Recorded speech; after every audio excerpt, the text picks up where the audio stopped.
દેવદિવાળીએ વારાણસીમાં ગંગા નદીના ઘાટ પર વડોદરાના દીવા પ્રજ્વલિત થશે। ડભોઈના ઉમ્મીદ સેન્ટર સોનેશ્વર પાર્ક ખાતે વિવિધ એનજીઓ દ્વારા મહિલાઓ આત્મનિર્ભર બને અને સશક્ત બને તે હેતુ સાથે છેલ્લા 15 દિવસથી ગોબરમાંથી દીવડા બનાવવાની કામગીરી મહિલાઓ કરી રહી છે। આ દીવાને ડભોઈથી કાશી મોકલવામાં આવશે। દેવદિવાળીના દિવસે કાશીના ગંગા ઘાટ પર ઉજવાતા દીપોત્સવમાં આ દીવડાનો ઉપયોગ થશે। ત્યારે અનોખો પ્રયાસ હાથ ધરવામાં આવ્યો છે, જેને લઈ મહિલાઓમાં ભારે ઉત્સાહ જોવા મળ્યો। આત્મનિર્ભર ભારત અંતર્ગત આ પ્રયાસ હાથ ધરાયો। ડભોઈના સ્લમ વિસ્તારની મહિલાઓ 3 લાખ દીવા બનાવી રોજગારી મેળવશે। દેવદિવાળીનું મહત્વ એવું છે કે ત્યાં આપણા અહીંયા ગુજરાતમાં દિવાળી અને ત્યાં દેવદિવાળી મનાવવામાં આવે છે। ઘાટ પર દીવો પ્રગટાવી અને આપણા પ્રિયજન માતા પિતાના નામનો દીવો પ્રગટાવી ત્યાં મોક્ષ અને પુણ્યની પ્રાપ્તિ થાય છે। એ દિવસે દેવો ત્યાં સ્નાન કરવા માટે આવે છે, તો એક ઘણું મોટું મહાત્મ્ય છે। हम गाय के बने हुए गोबर से हम दिए बनवा रहे हैं बहनों के द्वारा, जिससे बहनों को रोजगारी मिलेगी। गाय के गोबर का एक अनोखा महत्व है, उसे वेदों पुराणों में आत्म शुद्धि के लिए माना गया है। समाचारों में आगळ वधीए। राजकोटथी समाचार। रक्तरंजित बन्यु राजकोट। ट्रिपल मर्डरनी घटना प्रकाशमां आवी। रविवारे मोडी रात्रे आंबेडकर नगर विस्तारमां जूथ અથડામણ। वाहन अड़ी जवा बाबते सामान्य बोलाचालीमां खूनी खेल खेलायो। बे सगा भाईओना मौत निपज्या छे। सामा पक्षे अरुण बारोट नामना व्यक्तिनी हत्या। अरुण बारोट अने टोळकी द्वारा धोका, पाइप अने धारिया जेवा हथियारो वडे हुमलो करायो। अरुण बारोट विरुद्ध अगाऊ गुना नोंधाया होવાનું પણ સામે આવ્યું। ઘટનામાં એક મહિલા સહિત કુલ 3 વ્યક્તિઓ સારવાર હેઠળ। દારૂની બાતમી આપ્યાના ખાર રાખીને આ ઘટનાને અંજામ આપ્યો હોવાની ચર્ચાએ જોર પકડ્યું છે। દારૂની હાટડીઓ ચાલતી હોવાનો મૃતક ભાઈઓના પિતાનો આક્ષેપ। દારૂબંધીને પોલીસની કામગીરી પર સવાલ ઉઠ્યા। મૃતક બંને ભાઈ છૂટક મજૂરી કામ કરતા હતા। માલવીયા નગર પોલીસે આ અંગે તપાસ શરૂ કરી છે। રાજકોટ ફરી એક વખત રક્તરંજિત બન્યું છે। 3 વ્યક્તિ અત્યારે સારવાર હેઠળ છે, જ્યારે 2 વ્યક્તિઓના મોત નિપજ્યા છે। દારૂની બાતમી આપવામાં આવી હતી, તે ખાર રાખીને આ જૂથ અથડામણ થઈ હોવાની ચર્ચાએ જોર પકડ્યું છે। મોટરસાયકલ આની ગાડી જતી છે, મોટરસાયકલ પીડી હોય છે અને જરાક એનું ગાણ આને કીધું ચોકીએ કે ધ્યાન રાખો, મોટરસાયકલ ભટકાણું તો કંઈક બીજા બોલ્યા, એમાં માંથી ઉતરી જ ગયા સરિયુને તરવાલ્યું લઈને। એ બંને સગા ભાઈઓ છે અને આ અકસ્માત બાઇકને અકસ્માત ગાડી અડવાથી અકસ્માત સામાન્ય અકસ્માત થવાથી બોલાચાલી થયેલ અને છરી, બેટ તેમજ તારિયા ધોકા વડે ઈજાઓ પહોંચીને હાલમાં 3 વ્યક્તિઓ ઇન્જર્ડ છે, જેમાં 2 સારવાર હેઠળ છે અને એક બેનને સામાન્ય ઈજા છે।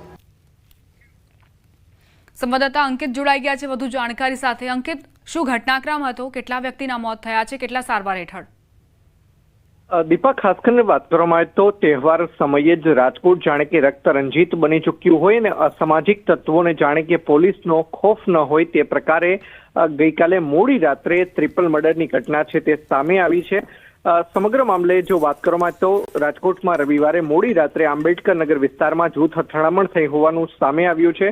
હાલ પોલીસે સત્તાવાર જણાવ્યું છે કે વાહન અડી જવા બાબતે સામાન્ય બોલાચાલી થઈ હતી ને ત્યારબાદ ખૂની ખેલ ખેલાયો હોવાનું છે તે સામે આવ્યું છે। સમગ્ર મામલે સુરેશ પરમાર અને વિજય પરમાર નામના સગા ભાઈઓના મોત થયા છે, તો સામા પક્ષે અરુણ બારોટ નામના વ્યક્તિની પણ હત્યા છે તે થઈ છે। ત્યારે સમગ્ર મામલે માલવીયા નગર પોલીસ સ્ટેશન દ્વારા ઇન્ક્વેસ્ટ પંચનામા સહિતની કાર્યવાહી છે તે હાથ ધરવામાં આવી છે। સાથોસાથ પીએમ પ્રક્રિયા પૂર્ણ કર્યા બાદ જે મૃતકોની લાશ છે તે તેમના પરિવારજનોને સોંપવામાં આવી છે। તો સમગ્ર ઘટનામાં એક મહિલા સહિત કુલ 3 જેટલા વ્યક્તિઓ હાલ અત્યારે સારવાર હેઠળ હોવાનું છે તે સામે આવ્યું છે।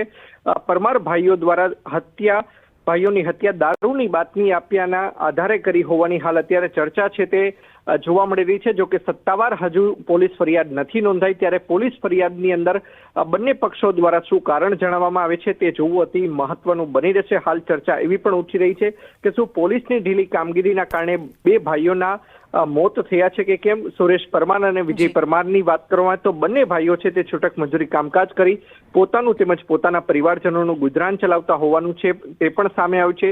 સાથોસાથ અરુણ બારોટની વાત કરવામાં તો વિસ્તારની અંદર પોતે કુખ્યાત હોય અને અગાઉ મારામારી સહિતના ગુનામાં પોલીસ ચોપડે ચડી ચૂક્યો હોવાનું પણ હાલ પોલીસ સૂત્રો દ્વારા છે તે જાણવા મળ્યું છે। ગઈકાલની જો વાત કરવામાં આવે તો સમગ્ર મામલે ધોકા, પાઇપ અને ધારિયા જેવા। આભાર અંકિત, જાણકારી આપવા માટે। જૂનાગઢના કેશોદના શેરગઢમાં કાળી ચૌદશની રાત્રે ઝૂંપડામાં આગનો બનાવ બન્યો. અચાનક જ 5 જેટલા ઝૂંપડાઓમાં આગ લાગી. ભીષણ આગ લાગતા દોડધામ મચી હતી. તમામ ઘર વખરી બળીને ખાખ થઈ ગઈ. ફાયર વિભાગે આગને કાબૂમાં લીધી. ફટાકડાના કારણે આગ લાગ્યાનું પ્રાથમિક તારણ છે. આગ લાગવાના કારણે ગરીબ પરિવારો નિરાધાર બન્યા છે.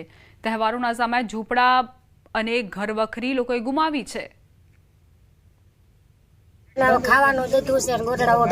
દેવી પૂજક સમાજના લોકો વસવાટ કરે છે. તેમના ઝૂંપડા કોઈ અગમ્ય કારણોસર બાળકો ફટાકડા ફોડતા હોય અને દિનખાર ઉડતા બળી અને ખાક થયેલ છે.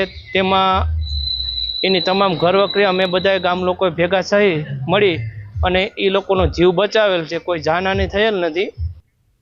રોકાઈશું એક બ્રેક માટે. આપ જોતા રહો ન્યૂઝ 18 ગુજરાતી.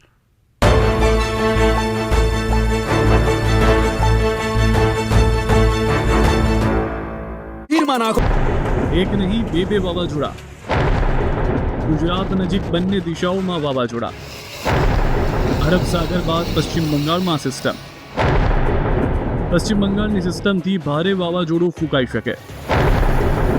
ગુજરાતમાં પણ વાવાઝોડાની અસર થઈ શકે. દિવાળીના તહેવાર ટાણે હવામાન નિષ્ણાંત અંબાલાલ પટેલે મોટી આગાહી કરી છે. તેમણે ગુજરાતના પૂર્વ અને પશ્ચિમ એમ બંને દિશામાં વાવાઝોડાની આગાહી કરી છે, જેમાં આજથી અરબ સાગરમાં એક સિસ્ટમ બની શકે છે જે વેલમાર્ક લો પ્રેશરમાં ફેરવાઈ શકે છે. 22 ઓક્ટોબર સુધીમાં દક્ષિણ ગુજરાતના ભાગોમાં હળવા ભેજના કારણે હળવો વરસાદ થઈ શકે છે અથવા વાદળછાયું વાતાવરણ આવી શકે છે. તેમાં પણ 20 થી 22માં દક્ષિણ ગુજરાતના આહવા, ડાંગ, વલસાડના ભાગોમાં વરસાદ થઈ શકે છે. તો બંગાળ ઉપસાગરમાં પણ એક સિસ્ટમ બની શકે છે અને 23 અને 24 ઓક્ટોબરે વાવાઝોડું આકાર લઈ શકે છે. 28, 29 ઓક્ટોબર સુધીમાં વાવાઝોડું ભારે ચક્રવાતમાં ફેરવાઈ શકે છે, જેના કારણે દક્ષિણ ભારતના ભાગોમાં ભારે વરસાદ થઈ શકે. એટલું જ નહીં, આ વાવાઝોડું પશ્ચિમ સૌરાષ્ટ્રથી દૂર રહીને રાજસ્થાનના ભાગ, પાકિસ્તાનના ભાગ અને ઉત્તર ભારતના ભાગોમાં જવાની શક્યતા છે. જોકે તેનો ટ્રેક હાલ કહી શકાય નહીં એવું તેમણે ઉમેર્યું છે. અરબ સાગરમાં તારીખ 19મી ઓક્ટોબરથી એક સિસ્ટમ મજબૂત બનશે. વેલમાર્ક લો પ્રેશરમાં ફેરવાશે અને ધીરે ધીરે આ હલચલ મજબૂત જોતી જોવા મળશે. પરંતુ તે પછી જોવા જઈએ તો બંગાળ ઉપસાગરમાં એક સિસ્ટમ બની રહી છે. અંબાલાલના મતે ઓક્ટોબર માસના અંતમાં આ મજબૂત પશ્ચિમી વિક્ષેપ દેશના ઉત્તરીય પર્વતીય ભાગોમાં પણ આવવાની શક્યતા છે. વળી અરબી સમુદ્રનું વાવાઝોડું અને બંગાળના ઉપસાગરમાં ચક્રવાતને કારણે ગુજરાતના વાતાવરણમાં પણ પલટો આવશે અને 7 નવેમ્બર બાદ ગુજરાતમાં પણ હવામાનમાં પલટો જોવા મળે અને ભર શિયાળે ચોમાસા જેવો માહોલ બની શકે. નવેમ્બરમાં અરબ સાગરના ચક્રવાતની અસર રાજસ્થાનના ઉત્તરના ભાગો અને ઉત્તર ગુજરાતના ભાગો સુધી વર્તાઈ શકે. તો હવામાન વિભાગના મતે દિવાળીના તહેવારોમાં પણ વરસાદ થઈ શકે. 5 દિવસ દક્ષિણ ગુજરાતમાં વરસાદની આગાહી છે, જેમાં સુરત, તાપી, ડાંગ, વલસાડ, નવસારી ઉપરાંત દમણ અને દાદરાનગર હવેલીમાં સામાન્ય વરસાદની આગાહી છે. તો અન્ય જિલ્લામાં વાતાવરણ સૂકું રહી શકે છે. વાહન ચલાવો ત્યારે મોબાઈલ ફોનનો ઉપયોગ ભૂલથી પણ ન કરતા. ખૂબ જરૂરી હોય તો વાહનને સાઈડમાં પાર્ક કરીને ફોન પર વાત કરજો. ચાલુ વાહનમાં ફોન પર વાત